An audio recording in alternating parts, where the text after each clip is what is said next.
Escambia River, and I'm going to show you how to rig up for some good crappie. First thing in order, we need a jig head. Just going to get a little 1/2 ounce jig head, just like that. Any color, just as long as it's a bright color. We're going to take our 8-pound test, main line here.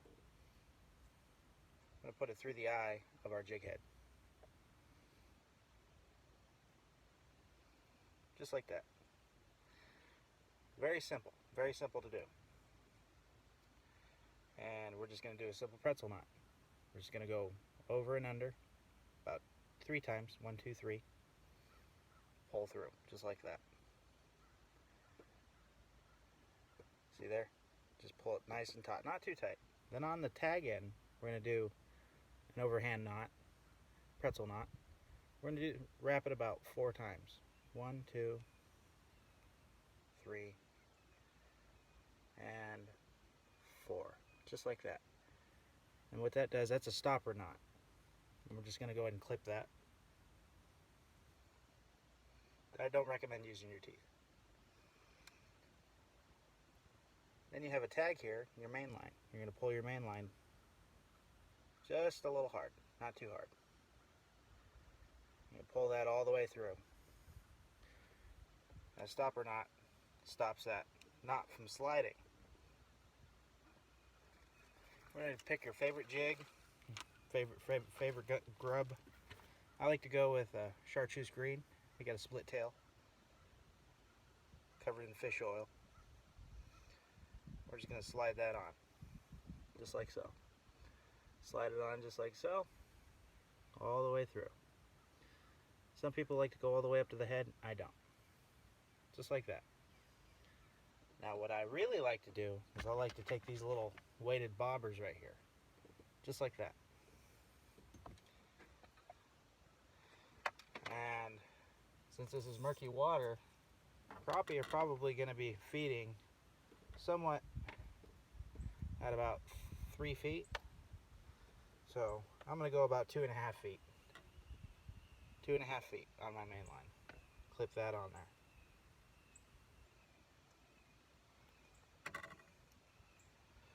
Sometimes these bobbers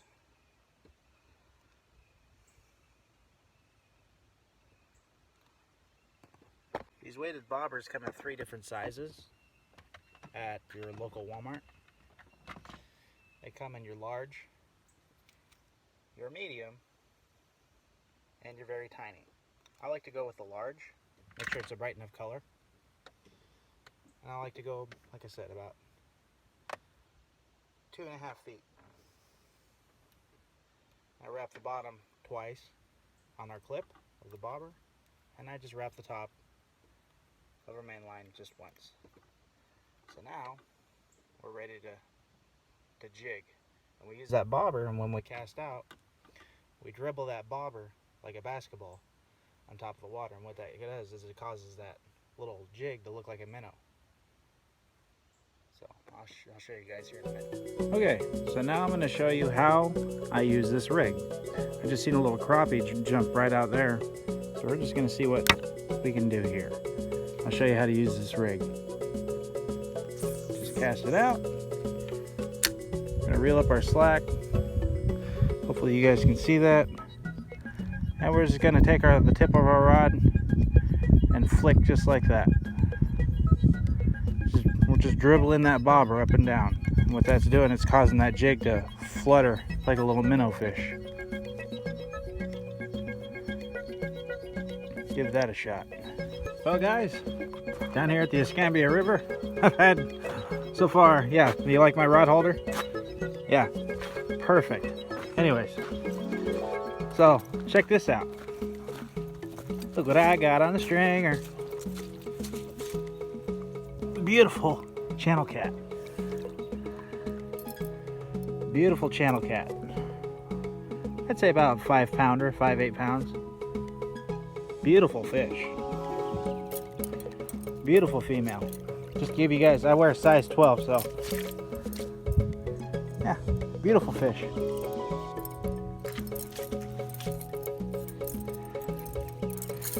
Caught that. I was using a circle hook. Caught her on that pole right there.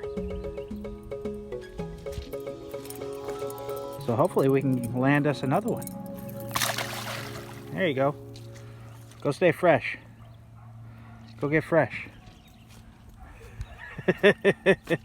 So this rod right here is kind of doing that a little bit. I'm not sure if that was the current.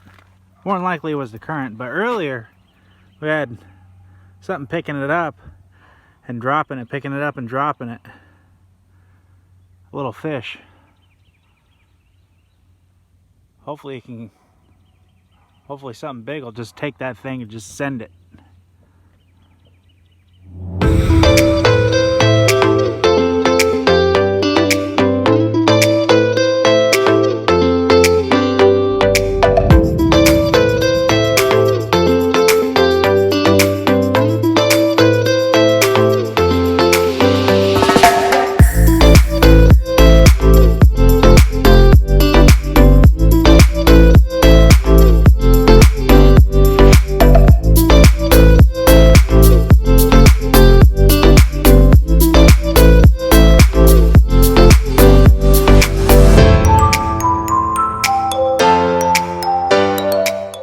So down here, minding my own business, just sitting here fishing, and you know, yeah, it's a public area, but what really gets me is this car just drives around real slow. I've already seen him one time. Drives a real slow, because you have to go drive around this little area right here. Drives around real slow to see what I'm doing. So it's one thing to hop out of the car and, you know, ask, have I caught anything?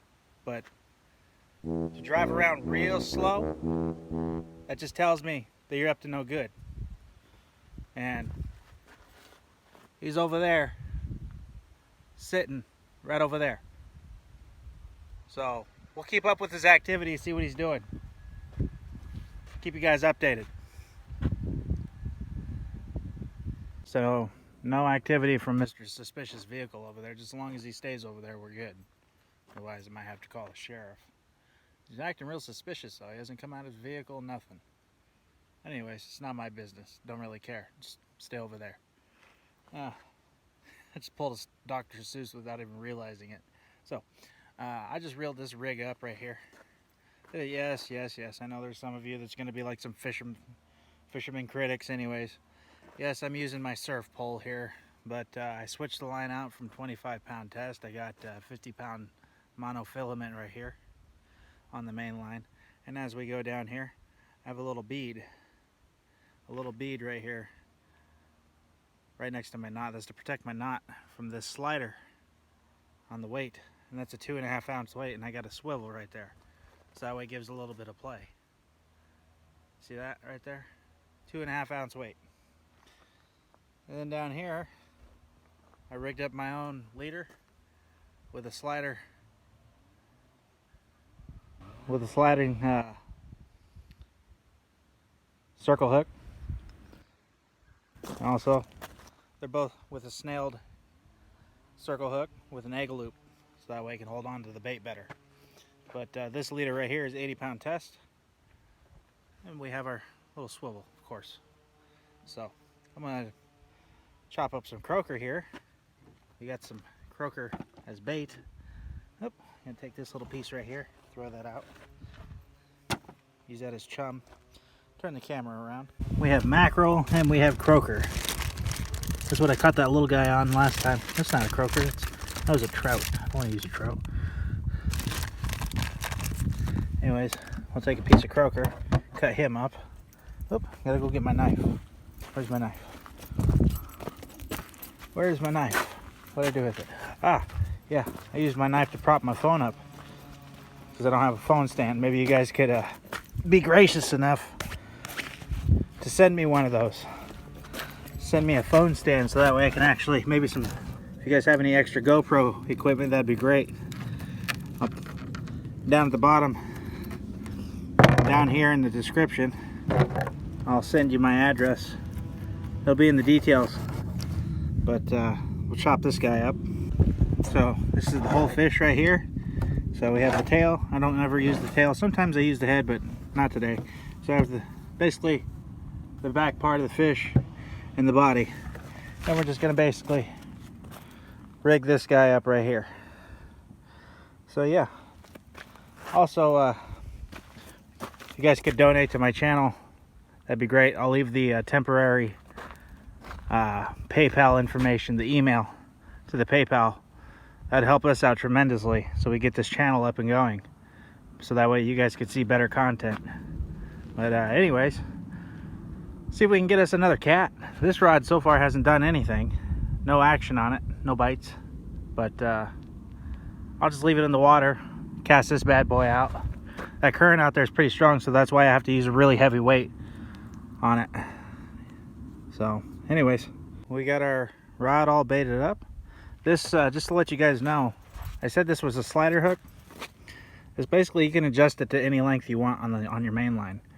You can move this hook right here, here, even down close to right next to the other one. It's a great little setup. I'll show you guys how to rig that my own way. I don't follow anybody else's way. I'm going to show you guys my way of how I rig this up. But yeah, let's get this bad boy in the water. What I'm talking about, one tree right here, one tree right there, and that current out there is going pretty strong that way. So I'm gonna take my rod and I'm gonna cast that bad boy out like this. Actually, no, I think I'm gonna take it and just cast out straight out like that. So that way it could just move along. So that way the weight will just set. But we'll figure it out. We'll see what happens.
We got our rod in our little rod holder. Hope you guys like that. So now it's just a waiting game. While we're waiting on this rod for some action on either rod, I'm gonna let this bad boy charge up and we'll get back to you.